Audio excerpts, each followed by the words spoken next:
ওখানে ওটা কে? ওটা তো মনে হচ্ছে আমাদের গ্রামের আব্দুলের ছেলে। ছেলেটা কত ভালো ছিল, নামাজ কালাম পড়তো, এখন দেখছি পাগল হয়ে গেছে। কি ব্যাপার, দেখি যাই ওর কাছে। ওখান থেকে ঘুরে আসি। ও ছেলে, শুনো শুনো, কি ব্যাপার বাবা, তোমার এই অবস্থা কি করে হলো? এই শুনো, কি ব্যাপার? ও তো ভালো ছিল, আগে তো নামাজ কালাম পড়তো। ওই ছেলেটা এরকম কিভাবে হলো তুমি জানো? হ্যাঁ, ও একটা মেয়েকে ভালোবাসতো। তারপরে? তারপরে মেয়েটার বিয়ে ঠিক হয়ে গেছে, বিয়ে এরকম হয়ে গেছে। তাহলে আসলে এখান থেকে কি শিখলা? যে প্রতিটা ছেলেকে নষ্টের কারণ কিন্তু একটা মেয়ে। জি।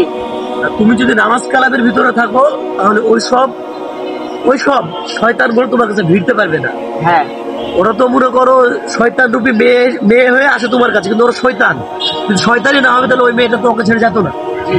তাহলে এখন থেকে তোমাকে চেষ্টা করতে হবে, ছোট আছো, কোনো মেয়ের কারণে পড়া যাবে না, আর কোনো মেয়ের পিছনে ছুটে যাবে না। হ্যাঁ। ছুটতে গেলেই এরকম আঘাত করতে হবে। দেখো, ওই মেয়ের কোনো কিছুই কিন্তু হয়নি, আজ ওই ছেলের ফ্যামিলিটা মনে করো নষ্ট হয়ে গেল। হ্যাঁ। তাহলে কে কষ্ট পাচ্ছে? আর বাবা মা কষ্ট পাচ্ছে ছিল। হ্যাঁ। ওই মেয়ে ঠিকই সংসার করছে। তাহলে এখান থেকে শিক্ষা দেওয়া আমাদেরকে কোনো মেয়ের কারণে নিজের জীবনটা নষ্ট করা যাবে না। হ্যাঁ। ঠিক আছে?